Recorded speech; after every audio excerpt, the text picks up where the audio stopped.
Hi, small group leaders. I am so excited that your groups are going to be starting following King Jesus very shortly. And I know you've already been through the small group leaders training before, so I won't reiterate all the basics of leading small groups, but I want to show you some particular things about this book and help you see how to use it in your group and how to encourage people to use this as a tool for growing to become more like Jesus in their own lives as disciples. So if you flip to the back of the book, there's how to facilitate a small group study of following King Jesus, the basics of which you already know. Facilitating, guiding the conversation, showing hospitality. This is a useful part of the book for people who are hosting the small groups. How to be a good leader and how to call out leadership gifts in others and how to give them responsibility so they can grow as leaders in the church through your group. And then pastoral care.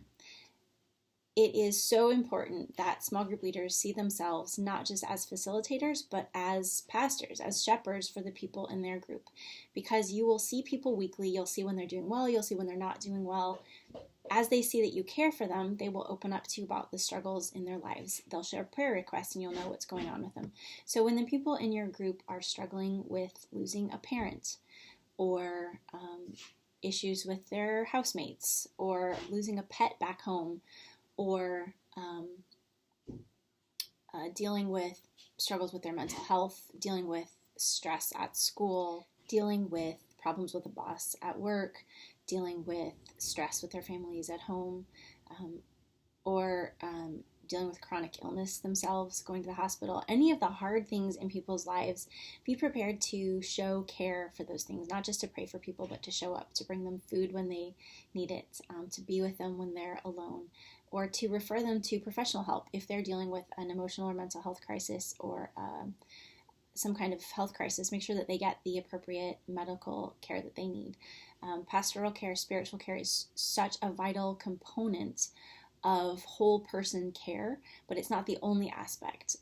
The Bible is a wonderful source for our learning and our encouragement, but it can't solve all of our problems. And so being aware of the community resources that the people in your group are going to need and referring them to the appropriate care that they need is an important part of shepherding them, not just for their spiritual life, but for all aspects of their lives. So be looking out for the people in your group and see how you can care for them.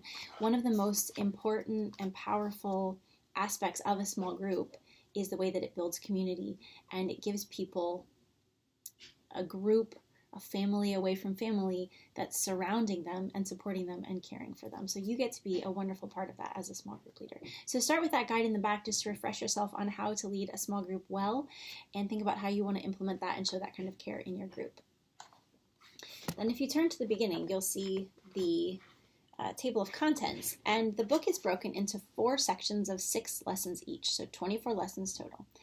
And the 4 sections, each one is based on one of Scot McKnight's books. I took excerpts from Scot's books, and they are included in this study guide, so you do not need to own any other books to be able to do this study. Any of the reading that you're asked to do is already included in this workbook. So the first section, Knowing the Gospel, has excerpts drawn from Scot's book, The King Jesus Gospel. What is the gospel? The gospel is the story of Jesus, and then we explore that together. My new friend Jill is leading a group of women through this Bible study in the United States, and you don't have to take my word for it. She's enjoyed it with her group, and here's Jill to tell you a little bit about what her group has experienced in their first 6 weeks of doing following King Jesus. Hi, my name is Jill Shepard. I live in southeastern Minnesota, a rural community. About 2,400 people is the population here. And I am leading a group of women through the Following King Jesus study, which I heard about on the Kingdom Roots podcast last summer and just knew I had to get this for my ladies. I have a wide demographic. My youngest in the group is 18 and the oldest is 70. Many of these ladies have spent a lot of time in church and not really done much with studying the Bible themselves. And then I have some who have a lot of knowledge. One's even been to seminary, so a wide range of Bible knowledge. We've gone through the first 6 lessons. Now it's January 2020, and we're just hopping into the second book. And the biggest takeaway from the first 6 lessons has been that the gospel message is not just that Jesus died for my sins and I'm going to heaven. Now, it's about Jesus's life too. And that was huge for these ladies to really grasp on to Jesus's gospel is taking care of the poor, freedom for captives, just all those things that he was doing during his life. His good deeds was very impactful, and we're excited to see where the next 6 lessons will take us. Then the second section is reading the gospel, which is taken from Scot's book, The Blue Parakeet, which is all about how to read the Bible and how to interpret the Bible and how to apply the Bible in our lives today. If you want to get more into interpreting the Bible using the Blue Parakeet, I wrote a study guide for Blue Parakeet that is available for free on the Zondervan Academic website as a textbook plus resource. And I have taught a course using the materials I created there myself on biblical interpretation. So if you want to do an additional study with your group or by yourself on biblical interpretation, you can use the Blue Parakeet and my study guide to facilitate a study through that. The third section is living the gospel, which uses Scot's book, One Life. And that's various practical aspects of living out our discipleship. And then the final section is showing the gospel, which pulls from Scot's book, A Fellowship of Difference, which is all about life in the church. We are different from each other. We are in fellowship. How do we live that out on a practical way? So those 4 sections give you an overview of what we're going to be studying. Now, I know that the winter and spring semester at our church is not 24 weeks long, so you won't get to the end of the book by the time small groups are out for the summer. People can take it home and work on it themselves for their personal study over the summer, or you could consider resuming it in the fall. But you can pick and choose the lessons that you do, so you could focus on the first 2 sections for 12 weeks of study, or you could pick a few lessons from each if you wanted to touch on each of the 4 books. So plan out the content how your group wants to do it. See what is most interesting to them to study if you don't have the full 24 weeks to go through it with your group. In each lesson, there is homework, home study for the group participants to do. And I know that every group leader struggles with people in their group who don't want to do their homework.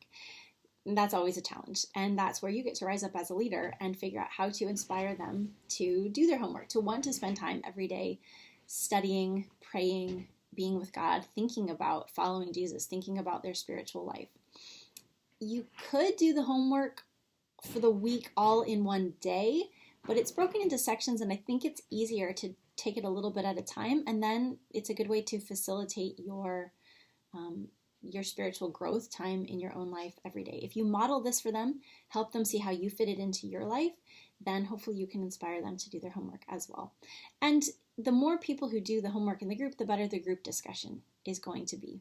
It's going to be really hard to have a discussion in this group if people haven't done the reading and Bible study and journaling and praying ahead of time.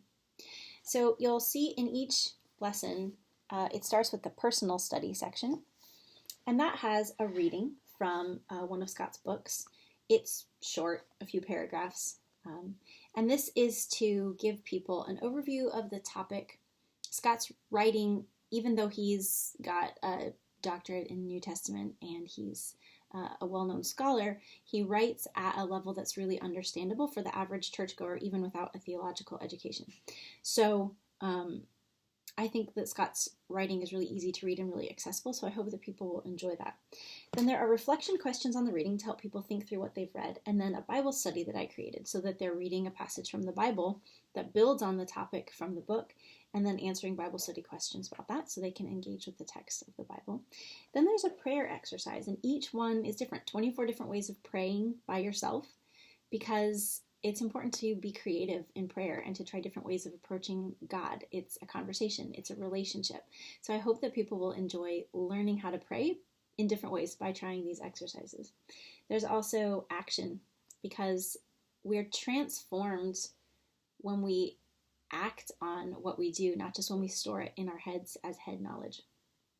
So there are action steps you can take to actually put your faith into practice in your life and to serve other people.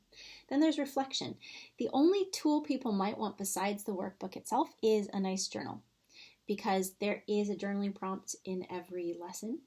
And my only complaint about the book, I love the book, I love the way that the publisher laid it out, I love the design pages, but there's just not enough room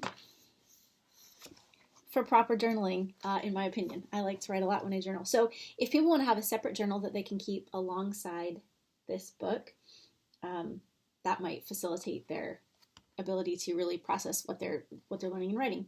And I hope that this will appeal to people with different learning styles, different personality styles, because there's quiet contemplation, prayer, there's reading, there's action, there's study, there's creativity and imagination. Some of the journaling prompts are like write a poem, write a song, write an imaginary dialogue. So there's creativity as well. So I hope that people of all different personality types and learning styles will enjoy doing this workbook. I hope there's something for everyone in here.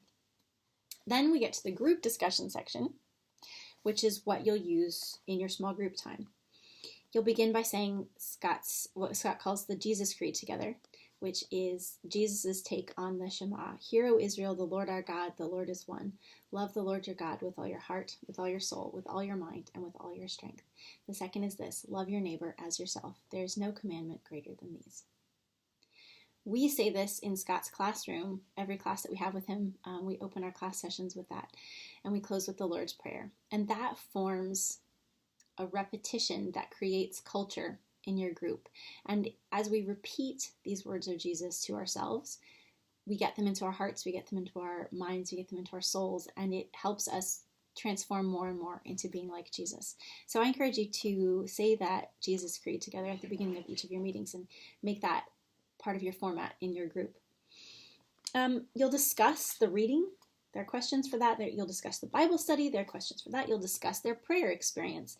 You'll discuss the action that they took on their own. And then as a group, you will pray together. So you'll look at what they studied and what God said to them, what they experienced during the week, where they're at in their discipleship, what they're learning, what they're struggling with.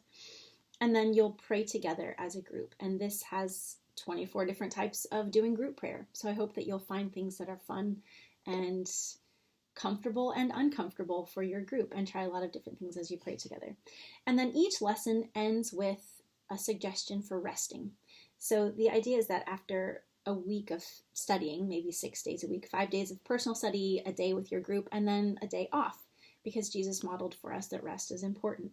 So, so you'll be invited to do something that you enjoy, that is restful for you. And there are 24 different prompts for how to rest and how to approach resting and Sabbath and stepping into the fullness of life that Jesus offers us, which is not a crazy, busy, harried, stressful life, but a life of abiding in Him. So that's how the book functions. And I hope that you all will enjoy it with your group. I hope that you will engage with each other, that you'll engage with God. You can see why it's important for people to do the study at home before they come to the group so that they have substance to talk about. I really hope that this helps each of you, each of us, because I'll be doing this as well, transform into being more faithful followers of Jesus by the power of the Holy Spirit to be transformed into the image of God more and more every day as we walk with Him. So I hope you enjoy the book, and if you have any questions, let me know. I'll be glad to answer those and support them for you.